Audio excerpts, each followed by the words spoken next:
네, 밤사이 아주 흥미로운 소식이 더해졌습니다. 바네크가 이번에 솔라나 현물 ETF 출시 신청서를 SEC에 제출했다라는 소식입니다.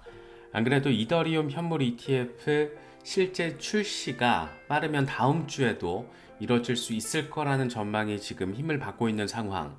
로이터 같은 경우에는 7월 4일, 블룸버그 같은 경우에는 7월 2일 이렇게 구체적으로 날짜까지 찍어 놓은 상황인데, 이런 분위기 속에서 솔라나 현물 ETF 증권 신고서 S1 신청서를 SEC에다가 지금 이번에 바네크가 제출을 한 겁니다. 솔라나는 증권이 아닌 상품이다 라고 설명을 하면서 솔라나 현물 ETF 신청을 해버렸습니다. 갑자기 솔라나 가격이 훅 하고 올라섰는데 $150까지 올라섰다가 오르락 내리락 하는 흐름이 지금 현재 이어지고 있습니다. 사실 지금 솔라나 현물 ETF가 승인이 된다고 하더라도 이게 단기간에 갑자기 이더리움처럼 훅 하고 등장할 가능성은 그렇게 높진 않을 것 같고, 어느 정도 시간이 또 필요하기 때문에, 특히 이게 정치 이슈화 돼버린 상황이어서 암호화폐 현물 ETF를 둘러싼 어떤 전폭적인 입장 변화가 미국 정가에서 벌어지고 있긴 하지만, 이게 그렇다고 갑자기 한두 달 안에 실제로 출시가 될 가능성은 현실적으로 낮기 때문에 시세가 생각만큼 크게 받아주지는 못하고 있는 모습이다 라고도 해석을 할 수는 있을 것 같습니다. 하지만 호재성 재료가 등판을 하니까 바로 이렇게 반등세를 보여주는 것은 상당히 반갑게 느껴지는 그런 부분입니다. 블룸버그의 제임스 세이파트 이렇게 얘기를 합니다. SEC에 새로운 인사가 들어온다라면 솔라나 현물 ETF는 내년에 출시될 수도 있지만 확실한 건 아니다. 바네크가 제출한 것은 증권 신고서 S1에 불과하고, 만약 오늘 제출된 게 거래규칙 변경 심사 요청서 19B4라면 그 마감일은 3월 중순이 될 것이다 라고 이야기를 하고 있습니다. 이 두 가지 19B4와 S1 이 두 가지가 다 승인이 돼야지 실제 상품이 시장에 출시가 될 수 있는 건데, 19B4라고 해도 마감일이 내년 3월 중순 정도가 될 것이다 라고 이야기를 하고 있습니다. SEC에 새로운 인사가 들어온다라면, 이것은 이제 위원장 교체가 벌어진다라면, 다시 말해서 대선에서 트럼프가 성공을 하게 된다라면 이런 의미가 깔려 있다라고도 바라볼 수 있을 것 같습니다. 에릭 발추나스도 이런 얘기를 해요. 솔라나는 이 선물 ETF가 없어서 이번 현물 ETF가 승인되지 않을 거라는 의견에 동의하긴 하지만, 올해 대선이 중대한 영향을 미칠 것으로 생각한다. 바네크의 신청을 나는 대선에 대한 콜옵션이라고 생각한다. 이 선거가 240일 안에 치러지기 때문에 SEC도 심사숙고해야 할 것이다 라고 이야기를 합니다. 이게 지금 정책적인 결정, 정책 이슈가 아니라 정치 이슈가 돼버렸다라는 점을 기본 전제로 깔고 이야기를 하고 있는 거죠. 대선이 중대한 영향을 미칠 거라는 거예요. 그래서 대선 레이스 기간에 벌어지는 분위기, 그리고 실제 대통령 당선 결과, 대선 결과에 따라서 솔라나 현물 ETF가 지금 객관적으로만 놓고 보면 선물도 없는데 현물이 곧장 좀 안 될 것 같은데 라는 생각엔 동의를 할 수 있겠지만, 이게 정치 이슈화 돼버렸기 때문에 승인될 가능성도 있다라는 거고, 이게 지금 바이든 행정부조차도 친암호화폐적인 스탠스를 스리슬쩍 이렇게 보여주고 있는 부분도 있기 때문에 SEC가 우악스럽게 결정을 하지 못할 거라는 거죠. 그래서 심사숙고해야 할 것이다. 이렇게 또 재밌게 이야기를 하기도 합니다. 되게 재밌는 조사 결과가 나왔더라고요. 이 스탠드 위드 크립토가 뽑은 데이터인데, 미국에서 암호화폐를 강력하게 지지하는 의원이 310명이래요. 강력 지지 의원이 310명, 강력 반대 의원이 41명, 강력 지지 310명 가운데 238명이 공화당, 68명이 민주당, 강력 반대 41명 가운데 5명이 공화당, 36명이 민주당, 이렇게 나와 있다라는 겁니다. 상당히 이 양반들 부담스러울 거예요. 지금 암호화폐 지지 표심 자체가 굉장히 정치 세력화 돼버려서 이게 현실적으로 암호화폐에 반대한다 그러면은 표를 받지 못하는 민심에 역행을 한 것에 대한 철퇴를 맞는 이런 결과가 현실 속에서 이미 등장을 하고 있다 보니까 이게 지금 간단치가 않은 그런 미국 정가의 상황을 상징적으로 보여주는 숫자가 아닐까 싶습니다. 그러니까 앞서 에릭 발투나스가 얘기한 SEC도 심사숙고해야 할 것이다. 정치권의 분위기, 지형 자체가 아주 빡세게 전환이 돼버렸기 때문이다. 라고도 설명을 할 수 있겠죠. 특히 이번에 암호화폐 대놓고 반대해왔던 뉴욕주 하원 의원 자말 보우먼이 민주당 예비선거에서 패배를 했습니다. 재밌는 거는 페어쉐이크가 적극적으로 나섰다라는 거예요. 암호화폐 기업이 후원하는 슈퍼팩, 대표적으로 리플, 코인베이스 이런 데서 돈 엄청 지금 기부하고 있죠.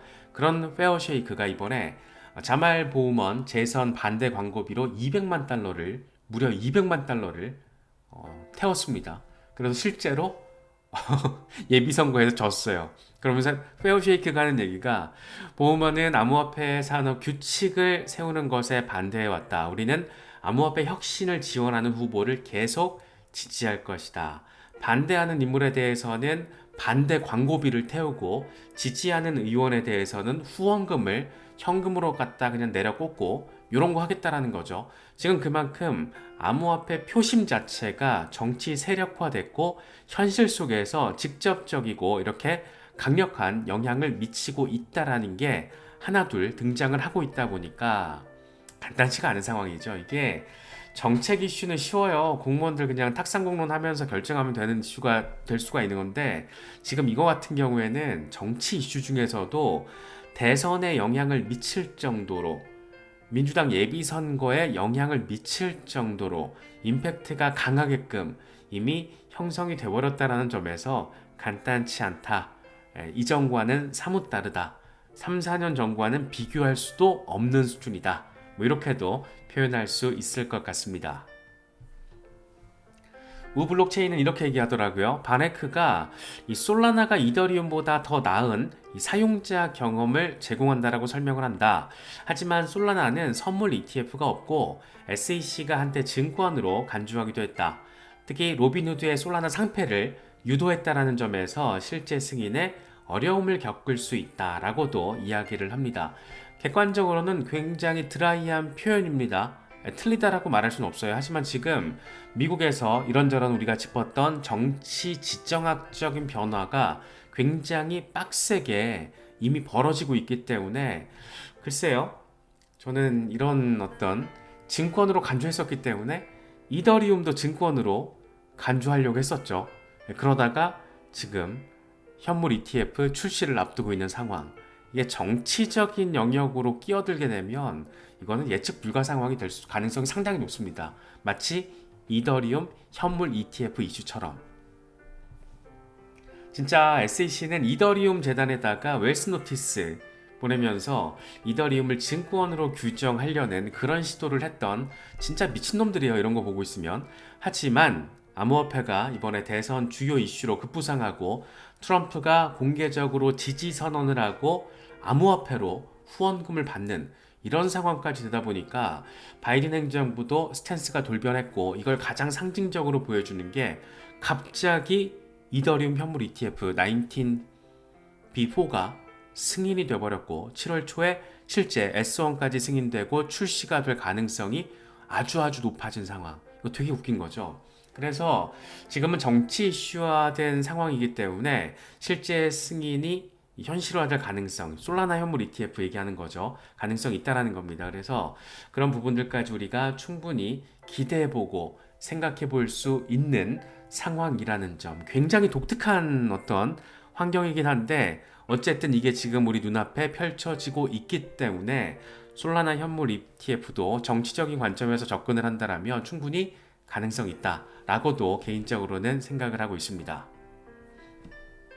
특히 이제 현지 시간으로 27일에 바이든과 트럼프 첫 번째 TV 토론이 진행이 되는데 뭐 시장에서는 트럼프가 암호화폐나 비트코인을 언급할 확률이 44%다 뭐 이런 얘기도 하더라고요. 그런데 재밌는 거는 지금 이렇게 솔라나 현물 ETF가 이슈화 돼버린 상황에서 만약이라도 트럼프가 암호화폐 현물 ETF와 관련해서 적극적으로 지지한다.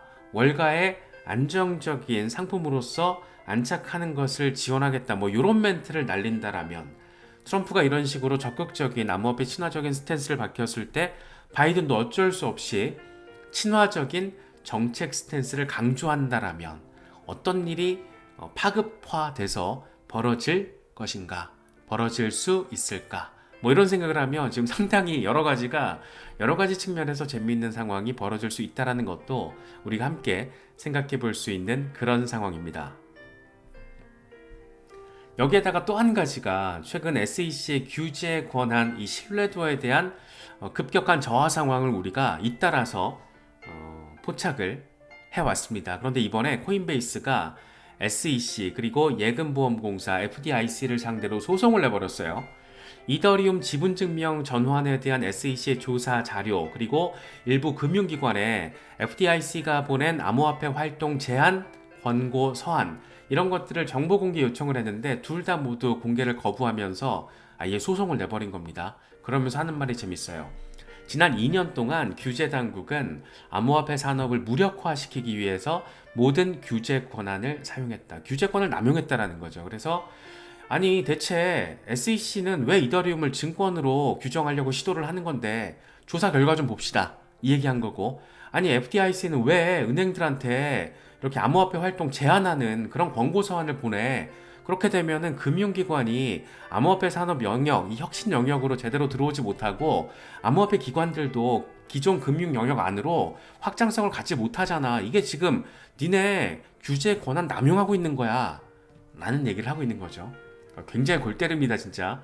이런 어떻게 보면 미국 금융 규제 권한과 관련해서 가장 상징성이 빡센 두 곳을 상대로 코인베이스가 지금 소송을 제기하면서 날을 세우고 있는 겁니다. 진짜 어떤 권력기관에 대한 신뢰도가 거의 바닥을 쳤다. 뭐 이렇게도 이제 해석을 할 수 있겠죠. 여기다 최근에 가장 상징적인 임팩트를 줬던 거는 저는 뭐니 해도 뎁트박스 사건이 아니었나 생각이 됩니다. 이게 유타주 지방법원에서 뎁트박스 사건과 관련해서 SEC가 제소 과정에서 공소권을 남용했다. SEC의 권한 남용 판결을 하면서 무려 180만 달러 손해배상 지급 명령을 내렸습니다. 다시 말해서 SEC가 180만 달러를 뱉어야 하는 그런 판결이 나온 거예요. 그래서 암호화폐 기업들에 대한 규제 과정에서 과도한 조치를 억제하기 위한 중요한 판례로 작용할 가능성이 상당히 높아졌습니다. 그러니까 지금까지 일회성 규제를 통한 집행을 통한 규제라고 하잖아요. 일회성 법정 소송을 통해서 기업들을 겁박하는 그런 방식의 어떤 우악스러움은 이제 더 이상 이어가기는 쉽지 않을 것이다. 이런 것들도 생각할 수 있었던 그런 사건이었죠. 특히나 이런 연장선 차원에서 SEC가 갑자기 리플 소송과 관련해서도 스탠스를 확 낮췄다라는 거. 기존에 20억 달러 벌금 요구하다가 1억 260만 달러로 벌금을 확 낮춰 불렀다라는 거. 그래서 종합적으로 봤을 때 여러 가지 상황에서 아주 지역도 다채롭게 곳곳에서 지금 미국 SEC가 수세에 몰리고 있는 상황이 잇따라서 포착이 되고 있는 겁니다. 그래서 집행을 통한 일회성 규제 방식, 이건 이제 역사적으로 한계 상황에 직면했다. 이렇게 바라보는 게 맞지 않나 개인적으로는 생각이 되고 미국의 또 암호화폐 정책 분위기 이런 것들이 어떤 정치적인 이슈를 계기로 180도 지금 전환된 게 확인이 되고 있습니다. 앞서 살펴봤었던 암호화폐 지지하는 의원 수와 반대하는 의원 수가 게임이 안 되는 상황이 돼버렸어요. 완전히 판세가 분위기가 뒤덮였다. 이렇게도 표현할 수 있는 상황입니다. 그렇기 때문에 지금 알트코인 현물 ETF들이 어떤 방식으로 핸들링 될 것인가 최소한 지금까지의 방식과는 다를 것이다. 이걸 직접적으로 보여주는 게 이더리움 현물 ETF 이슈고 그래서 올해 2024년은 암호화폐의 어떤 역사적인 전환기로서 추후 조금 더 먼 미래에는 평가를 받게 되지 않을까 그런 생각이 좀 많이 듭니다. 1월에 비트코인 현물 ETF가 출시가 됐고 그리고 꼭 6개월 만에 이제 이더리움 현물 ETF까지 실제로 출시가 됩니다. 이더리움 현물 ETF 출시를 앞두고는 솔라나 현물 ETF에 대한 승인 신청이 이뤄졌고 이건 다시 말하면 솔라나 이후에 뭐 리플 XRP, 아발란체, 체인링크 등등 괜찮은 알트코인들에 대한 ETF가 있다를 가능성 아니면 이런 것들을 종합해서 알트코인 ETF라는 이름으로 아니면은 테마별 암호화폐 섹터로 ETF가 나올 가능성 이런 것들까지 이제 우리가 생각을 해볼 수 있게 된 거죠. 그래서 지금의 어떤 이 상황이라는 게 굉장히 전폭적이고 전환기적이다. 이런 부분 생각하시면은 솔라나 홀더분들이야 오랫동안 투자하셨던 분들이야 당연히 엄청나게 반갑게 느껴지실 거고 다른 알트코인들을 투자하시는 분들도 그래서 알트는 웬만하면은 이 상위 메이저 위주로 투자를 하는 게 내 속이 편하고 이 시대의 방향성과 맞물려서 같이 가는 게 아닌가 뭐 그런 생각도 좀 드는 것 같습니다. 그래서 이런 부분들도 잘 참고하실 수 있으면 좋겠습니다.